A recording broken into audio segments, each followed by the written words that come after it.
Shalom saudara-saudara terkasih di dalam Tuhan Yesus Kristus. Bertemu lagi bersama saya Roni. Hari ini saya ingin membahas tentang cara ajaib mencari rezeki. Sebelum kita membahas hal ini, saya ingin seperti biasa mengajak saudara-saudara untuk bersatu di dalam doa. Terima kasih ya Allah Bapa kami yang di dalam surga. Karena Engkau sepanjang hari menjagai kami Tuhan, dimanapun kami berada. Sebentar Tuhan kami akan mendengarkan segala kebenaran firman-Mu. Biarlah kiranya Tuhan memberkati hamba-Mu dalam menyampaikan kebenaran firman hari ini.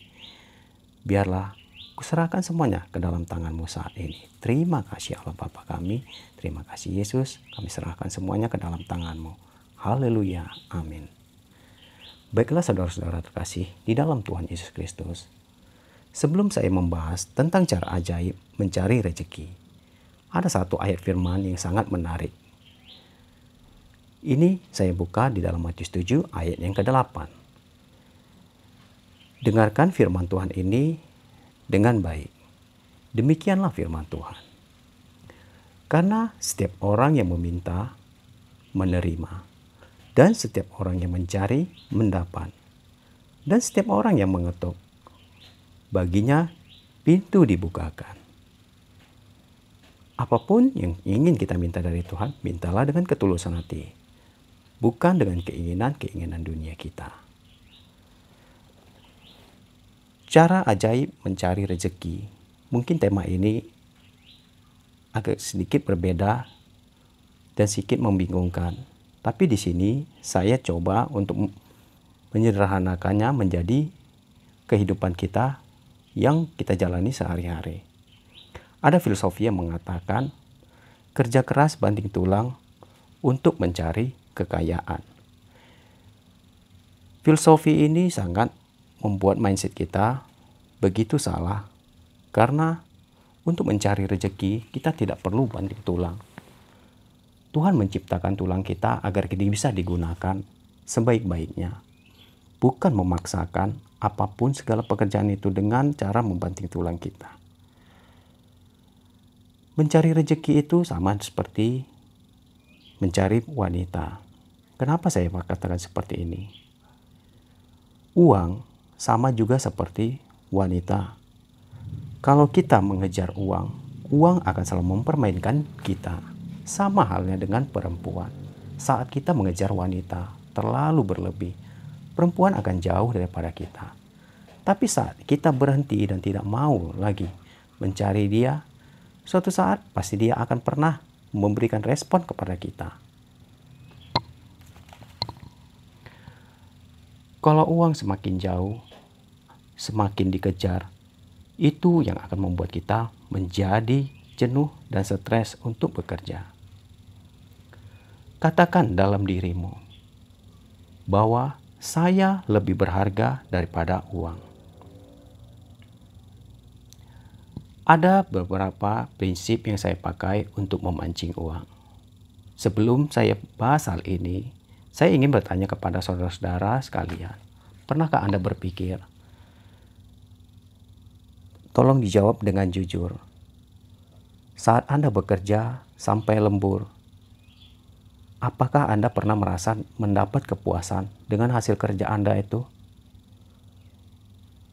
Secara jujur, saya pun juga merasakannya pernah dan saat ini juga saya bekerja sampai lembur. Dan saya merasa itu tidak cukup. Karena tidak sepadan dengan apa yang saya kerjakan. Saya berharap pun kepada saudara-saudara pasti Anda merasakan seperti yang saya rasakan juga. Nah, di sini saya akan ajarkan 3 cara untuk memancing uang. Yang pertama yaitu melakukan sedekah dengan apa yang kamu miliki dan yang kamu sukai. Yang kedua, syukur yang dalam dan lebih sukacita di dalam Tuhan. Lalu yang ketiga yaitu menjadi diri yang berkualitas. Mungkin untuk melakukan sedekah, Anda sudah pernah melakukan hal ini. Tetapi sedekah yang baik di mata Tuhan itu ada berbagai versi. Nanti di video selanjutnya saya akan menjelaskan dan menjabarkan tentang arti sedekah yang tulus dan yang layak bagi kita sebagai umat manusia yang hidup di dalam kebenaran firman Tuhan. Yang kedua yaitu syukur. Syukur di dalam Tuhan. Syukur atas apa yang kita miliki, apa yang kita nikmati hari ini. Bukan dengan mengeluh atau menggerutu. Lalu yang ketiga yaitu menjadi diri yang berkualitas. Sama juga dengan halnya kita kepada wanita. Kita bisa melakukan sedekah, yaitu jika kita mengenal seorang wanita yang ingin kita jadikan menjadi pacar. Saya bertanya kepada saudara, saat Anda mengajak dia, misalnya Anda pergi makan bakso ataupun pergi dinner ataupun segala macam, pernahkah seorang wanita untuk pertama kalinya yang membayar dari apa yang Anda telah belanjakan? Pasti ini jarang terjadi. Karena kebanyakan hal ini dilakukan oleh seorang pria. Dan itu suatu hal yang wajar. Lalu yang kedua, selalu bersyukur apa yang kita dapatkan dari pasangan kita.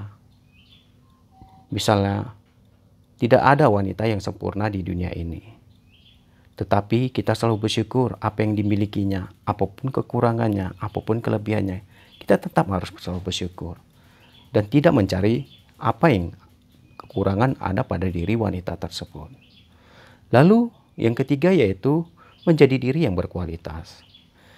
Maksudnya setiap manusia yang diciptakan pasti mempunyai kelebihan. Ini yang diinginkan dari wanita. Dia menginginkan jati diri kita yang sebenarnya, bukan dibuat-buat. Karena pada dasarnya saat kita berpacaran, kita akan memberikan hal yang terbaik untuk wanita kita. Dia akan belum mengetahui bagaimana sifat asli kita yang sebenarnya, bagaimana kehidupan kita sehari-harinya. Maaf saya berkata kepada Anda, satu prinsip yang saya ambil, kalau wanita, maaf saya agak sedikit ini, belum mencium rasa bau kentut kita, berarti dia belum tahu bagaimana karakter kita yang sebenarnya. Ini adalah satu kata kiasan. Anda bisa buktikan. Mungkin kalau saat kita berpacaran, kita akan selalu menjaga privasi kita terhadap dia. Tapi saat kita semakin lama, semakin mendalam mengenal pasangan kita, kita akan mengetahui bagaimana karakternya, bagaimana kehidupan sehari-harinya, apa baik dan buruk dia. Dan itulah menjadi ciri khas seorang wanita yang diinginkan dari diri seorang laki-laki. Setiap manusia itu pasti diciptakan mempunyai kelebihannya masing-masing. Tetapi satu kesalahan yang dilakukan kita sebagai manusia, yaitu selalu mudah untuk terpengaruh dengan keadaan orang lain dan tidak bisa menunjukkan jati dirinya bagaimana karakternya. Misalnya di dalam pekerjaan, jika kamu mempunyai jiwa pengusaha sementara kamu bekerja sebagai karyawan, ini berbanding terbalik dengan apa yang ada di dalam diri kamu. Saya ingin saat ini kamu praktek. Coba pejamkan mata kamu. Pikirkan hal apa yang membuat kamu bahagia dalam melakukan suatu pekerjaan. Yang apapun halangannya, kamu tetap akan melakukan pekerjaan itu. Di sini kita akan mengetahui apa passion kita yang ada di dalam diri kita. Misalnya kamu seorang pemain sepak bola. Kamu menyukai hobi ini ataupun pekerjaan ini. Atau kamu lebih suka memancing. Ini bisa dijadikan suatu pemancing rezeki di dalam kehidupan kita. Banyak cara. Misalnya kamu pemain sepak bola. Kamu pasti tahu klub-klub apa saja yang saat ini sedang banyak dibincangkan orang. Dan kamu bisa membuat konten di YouTube, lalu membicarakan hal tersebut, mereview dengan cara kamu sendiri. Kamu kan tahu, untuk saat ini orang membuat konten YouTube pasti ada tujuannya. Gak jauh beda dengan kalau kamu sebagai orang yang suka memancing. Pasti kamu berpikir, apa yang saya sukai, yang bisa membuat saya lebih senang untuk melakukannya, tanpa menjadi beban dalam hidup kita. Segala sesuatu yang kita lakukan dengan passion kita, itu akan membuat kita menjadi orang yang berhasil. Satu ketekunan bisa menghasilkan suatu rezeki yang di luar daripada yang kita pikirkan. Satu kata yang ingin saya tanamkan dalam pikiran saudara. Uang tidak butuh orang pintar.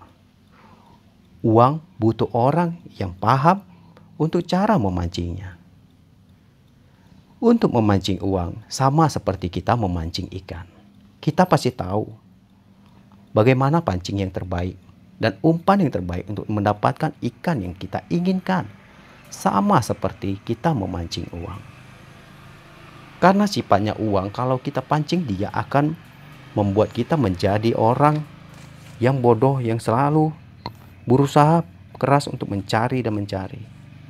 Perhatikan orang-orang yang sukses di luar sana. Gak jauh saya contohkan seperti Bob Sadino. Dia tidak terlalu banyak berpikir untuk melakukan segala usaha. Dan hasil, lihat rezeki dia. Dan kata-kata dia yang selalu saya baca, yang membuat kita terjadi untuk bisa memotivasi diri kita sendiri. Anda bisa mencoba dan mempraktekkan hal ini. Banyak hal yang mendukung untuk kita bisa memancing uang. Dari ketiga hal yang tersebut, kita sudah melakukannya. Dan satu hal yang penting, bahwa segala pemahaman kita tentang uang itu berasal dari Tuhan juga. Segala sesuatu ada hukumnya. Rezeki semua itu udah ada yang atur. Misalnya kamu melakukan sedekah. Contohnya kamu kasih makan orang di jalan. Coba pikirkan, kapan kamu terakhir kali melakukannya? Apakah orang yang diberi sedekah itu pernah berpikir akan diberi makan oleh kamu? Sama halnya saat Tuhan memberikan rezeki kepada kita. Dia tahu kapan yang terbaik rezeki itu akan datang kepada diri kita. Intinya dari segala apa yang kita lakukan, jangan banyak berharap. Lakukan segala usahamu. Usaha tidak akan pernah mengkhianati hasil. Yang penting intinya jangan kita terlalu banyak berharap atas apa yang kita lakukan terhadap orang-orang yang di sekitar kita. Lepaskanlah segala sesuatunya itu, lakukan dengan ikhlas. Dan yang paling terpenting, serahkan semuanya kepada Tuhan. Saya berharap Anda bisa melakukan ini dan mempraktekkannya. Mungkin kata-kata saya agak terbata-bata, karena di sini saya berdasarkan pengalaman saya sendiri, saya melakukannya. Jika Anda berkenan, Anda bisa melakukannya. Bukan hanya mendengarkan saja apa yang saya bicarakan. Praktekkan ini dalam diri saudara. Saya yakin dan percaya saat kita melakukannya, saat kita berserah kepada Tuhan, Tuhan akan membukakan jalan dan membukakan pintu-pintu rezeki bagi orang-orang yang taat kepadanya. Ingat kata-kata ini. Ingat ayat Tuhan, karena segala sesuatunya itu berawal daripada Dia. Ingat firman ini di dalam Matius 7 ayat 8. Karena setiap orang yang meminta, menerima. Dan setiap orang yang mencari, mendapat.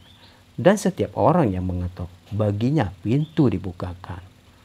Camkan ini dalam diri saudara, dan lakukanlah firman Tuhan.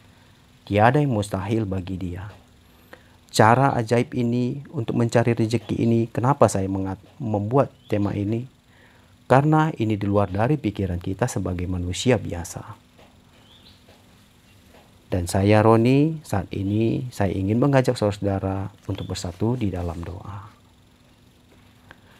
Terima kasih Allah Bapakku, terima kasih Yesusku. Tuhan, Engkaulah yang mengajariku melalui kebenaran firman-Mu ya Bapa.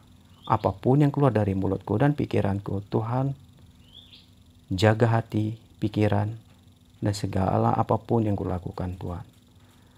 Biarlah aku tetap bersandar di dalam Engkau. Segala sesuatu, berkat, rezeki, dan apapun itu berawal daripada Engkau. Biarlah Tuhan, apapun yang baru saja saya jelaskan, Tuhan memberkati mereka yang selalu mendengarkan kebenaran firman-Mu. Kiranya Tuhan juga yang memberikan sukacita dan damai bagi mereka. Biarlah saat ini kami akhiri hanya di dalam nama Tuhan Yesus Tuhan kami. Haleluya. Amin. Baiklah saudara-saudara, biarlah kiranya Tuhan Yesus memberkati hari ini dan sampai selama-lamanya. Tetap semangat. Haleluya. Amin.